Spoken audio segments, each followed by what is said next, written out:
شروع کرتی ہوں اللہ کے نام سے جو بڑا مہربان نہایت رحم کرنے والا ہے۔ اللہ پاک سورۃ الصاد کی آیت نمبر 75 میں فرماتا ہے، اے ابلیس، تجھے کس چیز نے روکا کہ تو اس کے لیے سجدہ کرے جسے میں نے اپنے دونوں ہاتھوں سے بنایا؟ کیا تو بڑا بن گیا یا تھا ہی اونچے لوگوں میں سے؟ ناظرین گرامی، اس آیت کو پڑھ کر اکثر ہمارے ذہنوں میں یہ سوال پیدا ہوتا ہے کہ اللہ نے اگر حضرت آدم علیہ السلام کو اپنے ہاتھوں سے پیدا کیا ہے تو یقیناً اور بھی کسی کو پیدا کیا ہوگا یا اور بھی کوئی چیزیں ہوں گی جنہیں اللہ نے خود اپنے ہاتھوں سے پیدا فرمایا ہوگا۔ جی ہاں، کائنات میں حضرت آدم کے علاوہ 3 اور بھی تخلیقات ہیں جنہیں اللہ پاک نے اپنے ہاتھوں سے پیدا فرمایا۔ بے شک اللہ پاک جسم و اعضاء سے مبرہ ہے، یعنی اس کے آنکھ ناک کان ہماری آنکھ ناک کان کی طرح نہیں ہے۔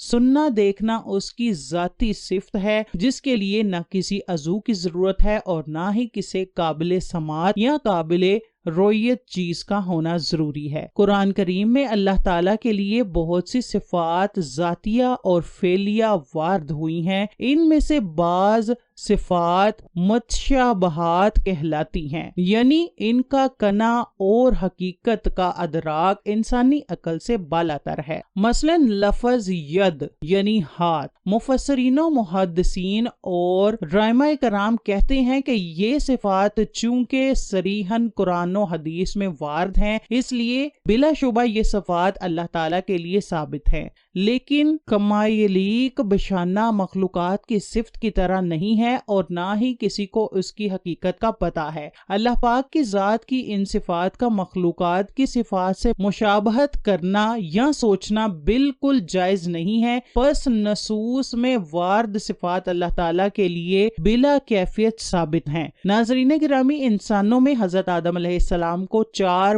بہت عظیم شرف حاصل ہوئے ہیں۔ پہلا تو یہ ہے کہ حضرت آدم کو اللہ پاک نے خود اپنے ہاتھ سے پیدا فرمایا، دوسرا یہ کہ پھر ان میں اپنی روح پھونکی، تیسرا شرف یہ بخشا کہ تمام فرشتوں کو حکم دیا کہ حضرت آدم کو سجدہ کریں، سوائے ابلیس کے سبھی جھک گئے۔ چوتھا شرف جو اللہ پاک نے حضرت آدم کو بخشا وہ یہ تھا کہ اللہ نے ان کو تمام اشیاء کے ناموں کے علم سے سرفراز فرمایا۔ بخاری و مسلم کی حدیث شریف میں ہے کہ نبی مکرم نے فرمایا، میں قیامت کے دن سب کا سردار ہوں گا۔ کیا تم کو معلوم ہے کہ روز قیامت تمام اولین و آخرین کو اللہ تعالیٰ ایک ہی میدان میں جمع کرے گا؟ وہ میدان ایسا ہموار اور وسیع ہوگا کہ ایک پکارنے والے کی آواز سب سن سکیں گے اور دیکھنے والا سب کو دیکھ سکے گا۔ سورج بہت قریب آ جائے گا، لوگوں کو اتنی تکلیف ہوگی کہ برداشت نہ کر سکیں گے۔ وہ کہیں گے، دیکھو کتنی بری تکلیف ہو رہی ہے، بارگاہ الہی میں کسی سفارش کرنے والے کو تلاش کرو۔ تو بعض کی رائے ہوگی کہ اپنے والد آدم علیہ السلام کے پاس چلیں، لہٰذا سب ان کے پاس جائیں گے اور کہیں گے کہ آپ ابو البشر ہیں، اللہ تعالیٰ نے آپ کو اپنے ہاتھ سے بنایا ہے اور اپنی طرف سے روح آپ میں پھونکی ہے اور فرشتوں سے آپ کو سجدہ کروایا ہے اور آپ کو جنت میں جگہ دی ہے، آپ ہماری سفارش فرما دیجئے، ہم کتنی تکلیف میں مبتلا ہیں۔ اس پر آدم علیہ السلام جواب دیں گے کہ آج میرا رب بہت غصے میں ہے، اس نے مجھے ایک درخت کے قریب جانے سے روکا تھا تو میں اس سے شرمندہ ہوں، اور وہ نفسی نفسی کہیں گے اور فرمائیں گے کہ تم سب نوح کے پاس جاؤ۔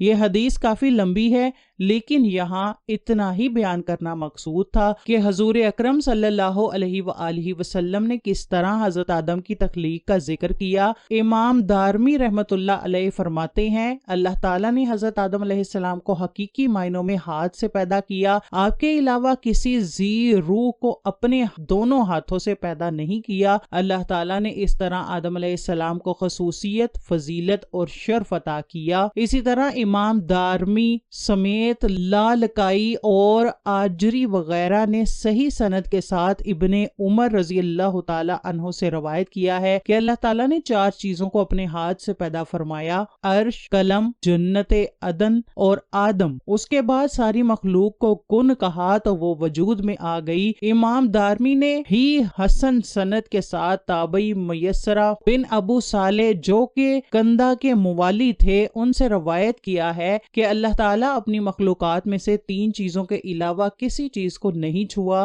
آدم کو اپنے ہاتھ سے پیدا کیا، عرش کو اپنے ہاتھ سے بنایا اور جنت عدن کو اپنے ہاتھ سے بویا۔ تو یہ 4 چیزیں اللہ تعالیٰ نے اپنے ہاتھ سے پیدا کی: عرش، قلم، جنت عدن اور آدم، جبکہ دیگر تمام مخلوقات کو اللہ تعالیٰ نے کلمہ کن کہا تو وہ وجود میں آ گئی۔ ناظرین گرامی، حضرت علی شیر خدا فرماتے ہیں کہ ہمت کتنی ہی بلند پروازی سے کام لے اور عقل کتنی ہی گہرائی میں غوطے لگائے، اللہ کے ذات کا ادراک ناممکن ہے۔ اس کی صفات کی کوئی حد نہیں اور نہ ہی اس کی تعریف ممکن ہے، اور نہ اس کا وقت متعین ہے اور نہ زمانہ مقرر ہے۔